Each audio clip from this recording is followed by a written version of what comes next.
राम बियाहन चले हैं राजा दशरथ, 36 बजना बजाए हो। बीच महलिया में नाचे नचनिया, धन दशरथ भाग्य तोहार हो। बीच महलिया में नाचे नचनिया, धन दशरथ भाग्य तोहार हो। जाई बरात जनकपुर पहुँचे, गलियन में अर्ज मियान हो। जाई बरात जनकपुर पहुँचे, गलियन में अर्ज मियान हो। राम लखन मिली पूछन लागे, कौन है जनक दुआर हो।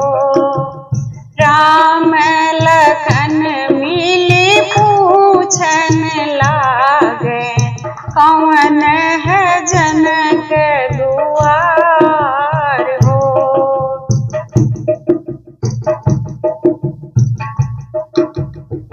जाई बराती दुअरवा पर उतरी, होई दुआरे के चार हो।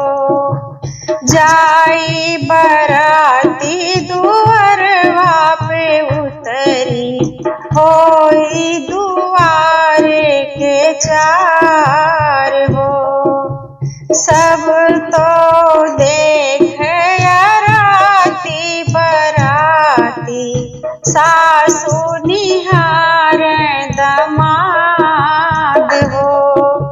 सब तो देख राती बराती, सासु निहार दमाद हो। लक्ष्मण निहार माड़ो के पुतरी, लक्ष्मण निहार माड़ो के पुतरी, धन्य बढ़ैया तोहार हो। धन्य बढ़ैया तोहार हो। नाही लेबै ससुरुअन धन सोनवा, नाही लेबै छकड़न लदाई हो।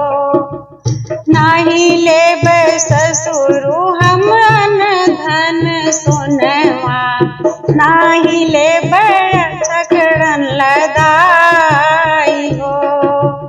हम लेबै ससुरु लोहरा बढ़ैया, यह पुतरी उरे हो। हम तो लेबै ससुरु लोहरा बढ़ैया, जे यह पुतरी उरे हो। दई देख लक्ष्मण धन सोन, दई देव लक्ष्मण धन सोनवा, दई देव छकड़न लदाई हो। एक नाही देव लोहरा बढ़ैया, जे यह पुतरी उरे हो। एक नाही देव लोहरा बढ़ैया, जे यह पुतरी उरे हो। वही समैया आई लक्ष्मी निधि मैया, वही समैया आई लक्ष्मी निधि मैया, जनक जी के दिहली समझाई